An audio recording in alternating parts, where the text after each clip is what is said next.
Hello student, स्वागत है आप सभी का एक नई वीडियो में। और एक बार फिर से जा करके आप सभी स्टूडेंट अपना स्टेटस चेक कर सकते हैं। लगभग बहुत सारे बच्चों का स्टेटस बदल गया है। जो पहले दिखा रही थी समस्या वगैरह, जैसे कि यहाँ पे आपको दिख रहा होगा ये सारी समस्याएं आ रही थी, उनका स्टेटस बदल गया है। उसके बावजूद कुछ समस्याओं के बारे में हम बात करेंगे, जैसे कि बहुत सारे बच्चों के मैसेज वगैरह आ रहे हैं कि सर हम करेक्शन करें या फिर ना करें।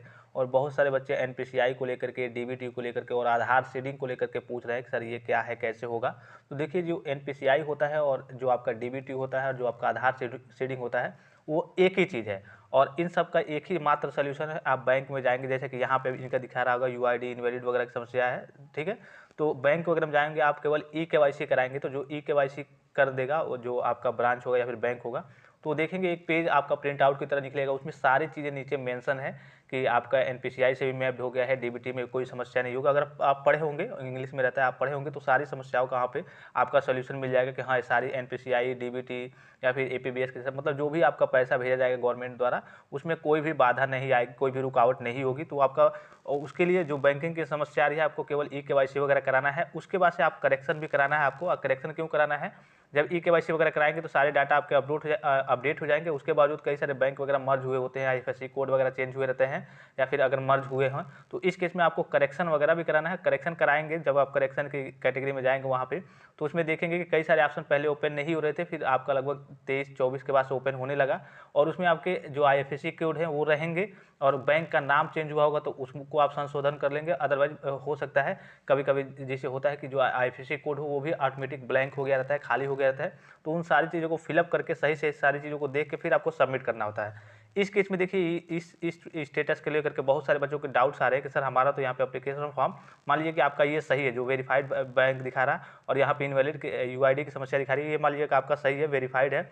यहाँ पे जो समस्या आ रही है कि application form forwarded by institution, enrolment number, roll number, marks not match with university uploaded data, या फिर आपका डुप्लीकेट इनकम सर्टिफिकेट वगैरह करके आ रहा है। तो अगर यहाँ पे आपका डाटा गलत है, जैसे कि यहाँ पे गत वर्ष का जो मार्क्स है वो गलत है, तो उसको आप सही कर लेंगे, पूरा डाटा सही कर लेंगे। जैसे बहुत सारे बच्चे रीचेक वगैरह का रिजल्ट भरते हैं, लेट से रिजल्ट आता है, तो उनको सही करना होगा, ठीक है। अगर आपका डाटा ये गलत होता है गत वर्ष का, तो अधिकतर केस में ये होता है कि आपकी स्कॉलरशिप की राशि नहीं भेजी जाती है। ये मेन डाटा होता है, ये आपका डाटा मिलाया जाता है कि हाँ, पिछले साल का जो डाटा बच्चे ने भरा है सही भरा है या फिर नहीं, पास है या फिर फेल है। इसलिए कि ऐसा होता है कि आप हो सकता है अपनी ओर से ज़्यादा भर दें या फिर कम भर दें, और जब जांच हो तो उसमें गलत निकले तो आपका गलत माना जाएगा। तो इस केस में आपको करेक्शन कराना है अगर आपका डाटा गलत है तो। अगर आपका डाटा ये पूरा सही है गत वर्ष का, और जो आपका डुप्लीकेट इनकम सर्टिफिकेट दिखा रहा है, इनकम वगैरह जो इनकम सर्टिफिकेट हो गया आपके फादर का, वो सारी चीज़ें सही है, तो आपको कुछ करेक्शन वगैरह नहीं कराना है। ये जो आपका है, अभी अभी मैंने बताया कि बहुत सारे बच्चों को अपडेट हो रहा है। यहाँ पे भी जो ये रेड कलर का दिखा रहा है, यहाँ पे भी pending at district scholarship committee लिख के आ जा रहा है, ठीक है।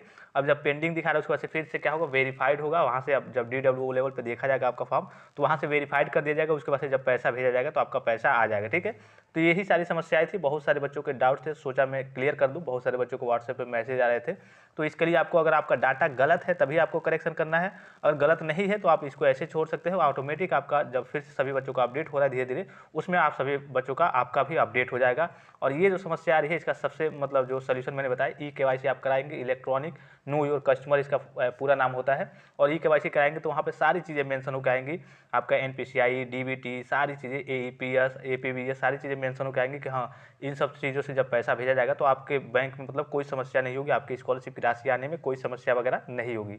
अब देखिए, करेक्शन की डेट काफ़ी नज़दीक है। सभी बच्चे जिनको करेक्शन करना है, करेक्शन करके सबमिट करके, हाँ, हार्ड कॉपी को कॉलेज में सबमिट जरूर करेंगे, क्योंकि बच्चों को तो मालूम रहता है, लेकिन कुछ बच्चे ऐसे होते हैं जिनके पास जानकारी नहीं होती है।